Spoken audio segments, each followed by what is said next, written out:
fight. I was actually going to ask you, are you not getting used to this yet? You know, the big stage, the O2 Arena? I've had some really good nights here, haven't I? It does feel like as home as the Echo does, back in Liverpool. It's still an absolute spectacle and an honour to come down, and when you're a kid and you grow up and you're watching fighters fight in like arenas and you always want to go and do that. Yeah, I don't think it'll ever not be, what's the word? It just takes me breath away every time, and I'm probably not going to get used to it now. That should have been the answer. That's cool. It's a tough one, right? Because you're coming back to have that experience, but the last fight you had here was so special and so amazing. Do you have to kind of put that out of your mind? So do you just think like, oh, I don't have to live up to that last one. I just got to focus on what we're doing this Saturday? 100%. That spin and elbow means fuck all on Saturday, doesn't it? That's not going to win me the fight, living off the last fight. But what it has done is give me the belief, and it's given me the mental fortitude more to come into this one and know really what I'm capable of. I think you all may have seen it last time we was here. I was calm, I was collected. I have my odd little jokes and my swear words here and there, but I'm really finding my feet within the UFC now, and I just want to show consistency, and I just want to show, look, I'm fighting someone who I've actually got a reach on, so I don't actually have to force a fight for a change. I'm going to be able to stick and move and just have a good go. When you look at this fight, is that how you see it playing out? You being able to keep her at length? Well, if I can sometimes keep someone with a 10-inch reach, I think if I've got a 1-inch reach advantage on someone, then I can imagine it's going to happen. I see the fight going one or two ways. She's either going to come and try and clinch me against the cage, or she's going to run. Her style is quite counter, striking off the back foot. And I'm prepared for all of it. I mean, I've fought Talia Santos on the wall, I've fought Gillian Robertson on the floor, I fought Laura Prokoplia on the floor. I'm very much now accustomed to them fights. I've made the correct, we've tidied up in places and we've worked hard, and after the last fight I got to go away to San Diego and I trained with Jay Flo, just like our Patrick did the time before. Got to go back to some judo and stuff that should nullify her strengths. Mm-hmm. Your teammate Paddy's fighting on the card as well. What have you made of the twerking talk going on with him and Jordan? Oh, fucking hell. I don't know, he's just trying to sell a fight. I appreciate anyone who likes to express themselves and show just who they kind of are, but if Jordan thinks he's going to twerk in that Echo, in that O2, he's got no chance. I think there's more chance of Paddy teabagging him than that happening. Like, this is what's back and forth. Paddy's going to teabag him, like, on whatever game it is, Fortnite or Call of Duty or something, I don't know. But, I don't know, let boys be boys and just play. Jordan also questioned, he said, the fight will be at 9 o'clock. How drunk can they really be by then? Is that a real question for me? I don't know. I'll probably be half a bottle of Howler head down, spinning around the O2 by then. But I think, look, at UFC London, the fans are coming from everywhere. Half of Liverpool, well, most of Liverpool will be in there. Manchester for Tom. And I just think the atmosphere may be more than the last time. So to the foreign fans, just embrace it, because to the foreign fighters, just embrace it. Our fans don't mean any malice, but they get behind their own. Molly. Who's next? Hiya, boss. How you doing? I know you said you can't take that spinning elbow into the cage with you this weekend, but talk to us about what that did for you, your confidence, your career, your exposure within the wider MMA world, because it was a huge moment, right? It kind of blew up, didn't it? The internet kind of blew up off that elbow, and for me it just solidified I am who I say I am. And prior to the UFC I had finishes and really nice ones with my hands, and this time I just got that moment where everyone got to really realise, fuck, that is what she's about. So moving forward from that, sometimes in a loss you have to take more lessons, but in that win I think I learned more lessons than the previous losses that I've had. I've went away and I've worked so hard on my grappling. Even though it was the striking that won me the fight, I just want to keep on evolving and keep on getting better as a mixed martial artist. And I think I'll just reiterate what I said before, like my feet are permanently cemented into the floor. It's not gone to my head. I've gone from the I just want a bevy girl to the elbow girl, and I wonder what we'll get on Saturday night, what I'll be next. I know you're someone who will always fight with their heart on their sleeve, but how much has being able to fight more with your head in the last few fights been a game changer for you? Yeah, I think you can all probably see me progression as a mixed martial artist, and my fight IQ has risen. I think Paul Rimmer, Adam Ventry, Ellis Hampson and Joseph McNally, I've really started to calm this, even though I know in the fight the tempo is a lot and it's fast. My decision making in that last fight, I think, was spot on, and the fight before against Kim, I'm making the correct decisions instead of shooting for a takedown when I shouldn't. I've just took my time, and if the pace is too much, I've took it down and slowed the fight down. And this fight, my opponent will bring lessons to me that I think I've already passed, but I think I'm going to be able to pass with flying colours this time. Final one from me.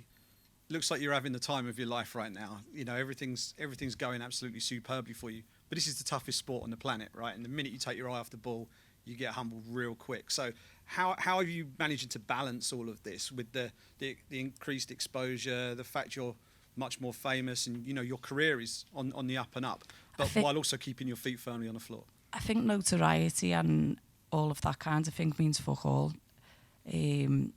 I've learned that none of it's real. Do you know what I mean? Just because I can go out and more people know my name doesn't really change me as a person. It doesn't change my life. It doesn't change my family's life. Like, Liverpool's got a really good way of sometimes keeping you humble. Like, I walk in that gym every day and get humbled by my training partners, me mum, my family, my girlfriends, everyone. I'm the butt of the joke all the time. Do you know what I mean? Just because I fight, it doesn't mean anything.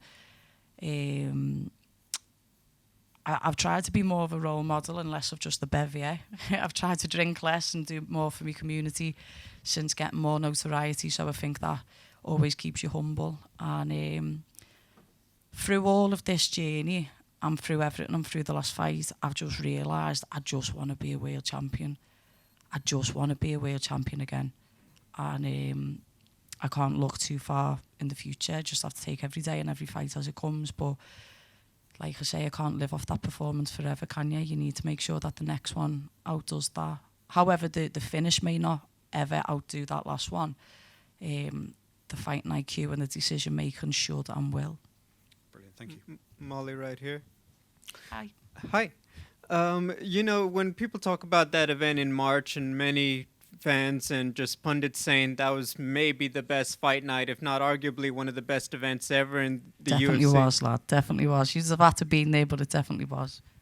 Well, my question is, when you're next up, you've seen, you know that the English and the European fighters are doing well. How much did that affect you, whether it be confidence, whether it be pressure, or anything else in your energy?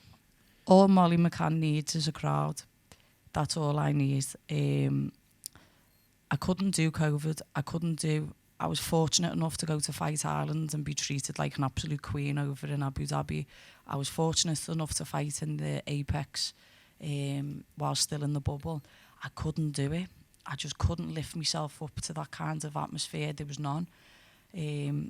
You give me 50 drunk fans and I'll still give you the fight of my life. But listening to that O2, being in that changing room when me and Patrick was getting ready, and we was watching it before we left, whilst we was on the way, and near enough every GB fighter was getting the finishes and getting the wins, and you could just feel the momentum, and the momentum was building. And the second I heard my walkout tune and just looked at everyone, and it was massive for me to see I hadn't won in the COVID, so to walk out and that many people be cheering for me and wanting me to win really, really blew me away.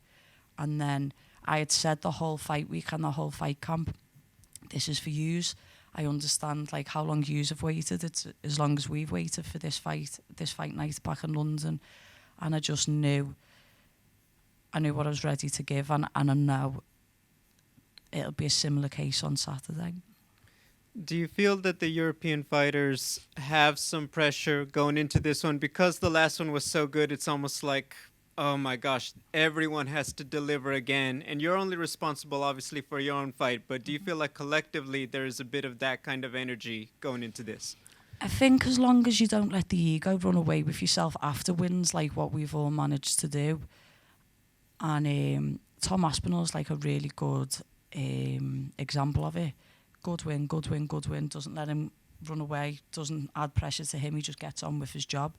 I think as long as you're focused, I don't think there's any more added pressure. From that last fight, my life completely changed in terms of sponsorship.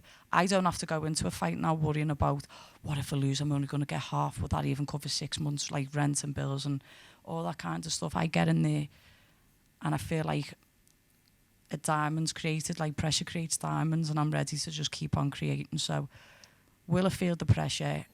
No. Will I feel nerves of having a fight? 100%. Who doesn't? I'm just ready to have a go, to be honest, mate. My final question, are you the only teammate who's allowed to call Paddy Patrick? Well, it's his fucking name, so I don't know why no one calls him it. Do you know how many trolls I get online from the Americans where they go, why are you calling him Patrick? I'm like, that's his name, that's why. I don't know. He just calls me the meatball and I just call him Patrick. It's been that way since he had braces and I was working at Subway. Thank you. Molly, you mentioned obviously about your life changing, about financially not having to worry going into a fight. How does that affect you mentally, not having that kind of pressure about, I need to win this in order to pay my bills?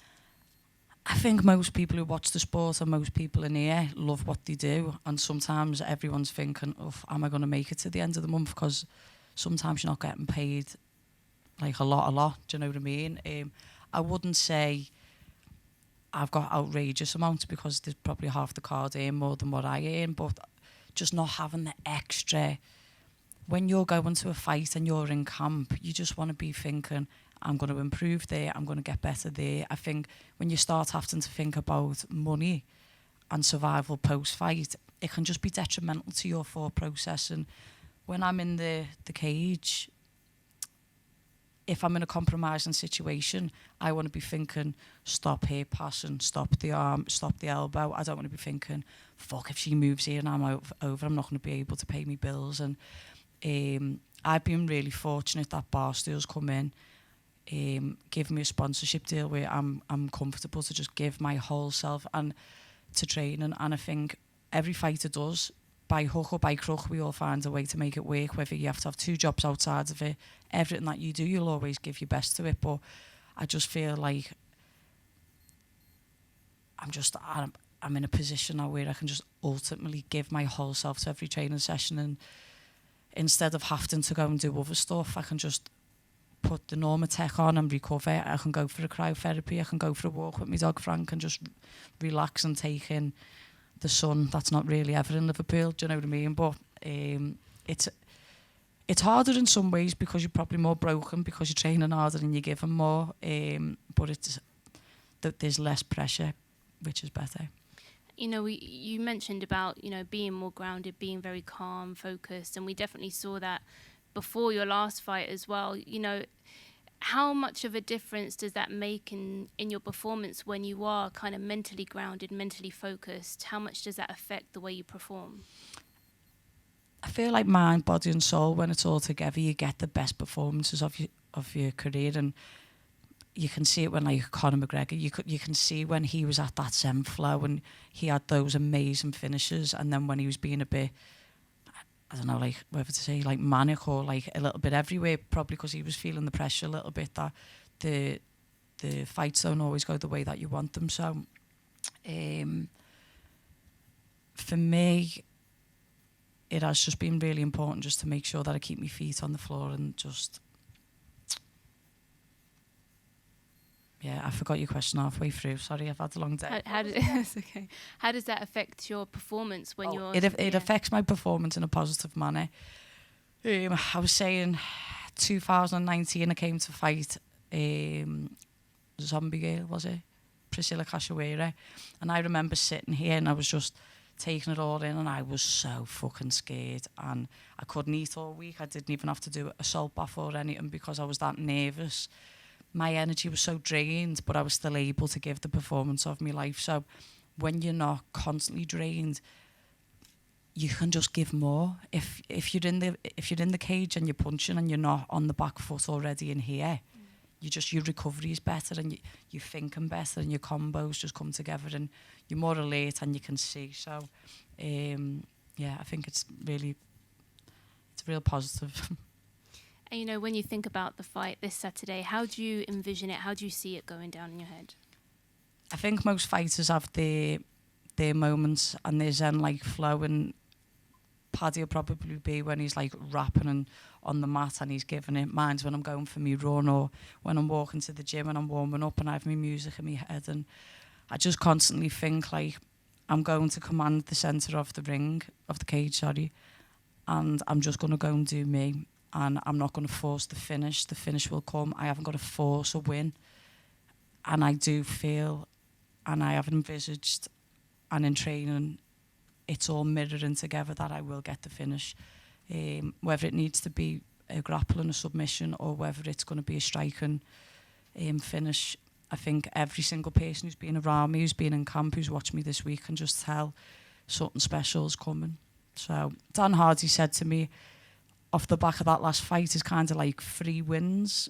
I went, what do you mean, lad? And he went, just in here, you'll just be a different animal, and you can kind of carry the momentum and the self-belief moving forward. So I believe that's where I'm at.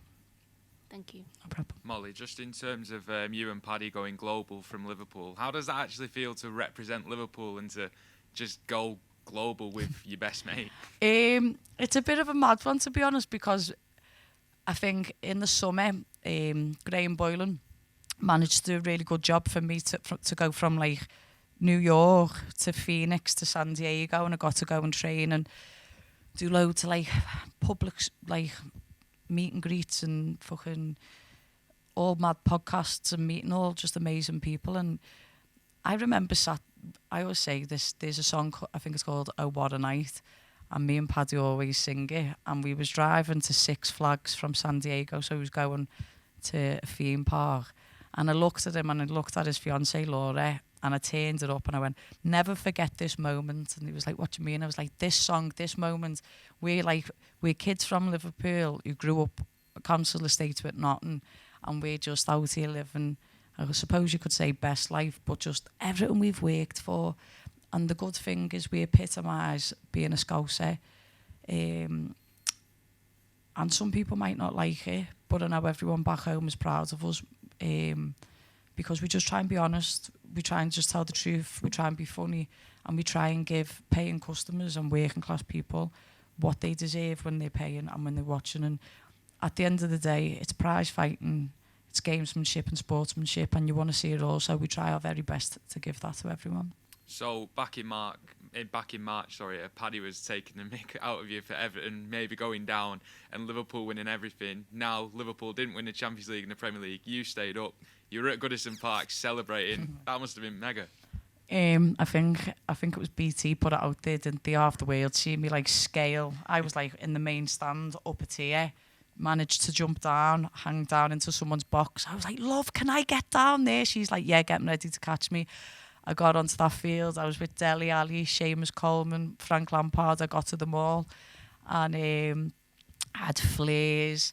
I had all like blue in my hair for I don't know how long. I had to do a UFC Connected interview the next day, and I had no voice left, and my hands were still blue from the flares. But what a good time that was to be an Evertonian. I got taken the piss out of quite a lot for how much we celebrated staying up, but those who don't understand just don't matter. And Paddy was going, I hope yous go down, and all that. And you remember this time, last time I was here, I was giving it to the Everton players, because I was like, you need to play for the badge and play for what it means. And they did. And when Liverpool lost the league and when they lost the Champions League, I didn't need to gloat, or I didn't need to rub it in Paddy's face, because like Everton haven't won nothing. But it was bittersweet, like, because there was a little bit of a yes in there. But yeah. There's still murders. I have got an Everton poster in the changing room, a flag, and he goes, "Get that fucking down," before he walks in. So. Just got two more for you. Go Molly, on, Tim lad. from Sportskeeda here. How is it adjusting back to normalcy after such a high in the last fight? Or is it still going on? I'm Molly McCann. Nothing's normal in my life. Nothing's ever been normal in my life. I felt more at peace, in all honesty, since all of that, because I think if you feel fulfilled and have lived up to your potential, I don't feel like I'm touching my potential. But I'm like, I'm showing steady growth towards where I need to be. And they'll be ready for world titles in Then it's all good. I think the hardest part's learning to say no, really nice to step on and not the giving mat too much of myself to everyone else, you're which in the presence of people in this fight camp I've also learned to do. leveling you up. The I last have done day nothing of my but training camp, I sleep got in and a train. taxi on the way to the I've gym. probably done 2 Fucking media hell, Ian, you look obligations like the whole shit, time. Or do you want me to be I've looking tried fresh to, as fuck at the end of the fight camp? Because I was like, lose if that's track the and lose case, then I'm not focus. training with The the main right thing people, is to am I? keep the main I thing mean, they're not the main hating me, thing. don't get me wrong, but If I'm I'm honest, giving me like with life to goals, my the dreams and my camp. ambitions of being a world champion, Next and I 7 days can't the run world, away. and Like soon you we'll be saying, making that you know, elbow Tim, will go just a club probably show. get sketched on me gravestone. much. Do you know what I mean? Cheers. And me, I just want a bevy lad quote will be there, but it doesn't mean anything, in all honesty. And last one for you. You want to work towards a world title, you said. Is there someone in the top 10, a name that you want to call out? I've never been one to call anyone out. I gave it the big I am against Gillian Robertson, and she humbled me. My humbler, the best lesson of my life. So I learned I don't need to do that, because I failed at the first hurdle on that one. But I'm going to get this win. Dave Portnoy from Barstool is around, and Dana and him are quite tight. So hopefully after the fight we can have a conversation. And I would like to fight again in November in the Mecca of all Meccas for strikers, and I'll just leave it into their hands to see who I'll be fighting against. Oh, hey Molly, just one from me. With Cage Warriors just around the corner, I wondered who's the next fighter from your gym, Next Gen, who can make the jump to the UFC? There's not one. There's a few of us. I think me and Patrick will be going to watch after the weigh-ins, because our boys are on the prelims, so that we can all get a scran together and enjoy the Friday night. But you've got Nathan, you've got Luke Riley, you've got Adam Cullen, you've got... I don't really wear makeup, do I? I've got mascara in my eye and it's stinging. That'll teach me. What's my lad from Warrington called again? Nick, what was our middleweight world champion called? His name's just completely gone from my brain. No. Oh my God. Yeah, Bonnet. Sorry, I've had so much going on. Matt Bonnet, I'm really sorry for that one, lads. All of these are ready, and they'll be ready for world titles in Cage Warriors before we move forward. But it's really nice to step on the mat knowing you're in the presence of people who are leveling you up. The last day of my training camp, I got in a taxi on the way to the gym, and he went, "Fucking hell, Gail, you look like shit." I went, "What, do you want me to be looking fresh as fuck at the end of a fight camp?" Because I was like, if that's the case, then I'm not training with the right people, am I? I mean, they're not hating me, don't get me wrong, but I'm giving me like life to the camp. But Next Gen versus the world, and soon we'll be making the O2 just a club show. Sorry, cheers.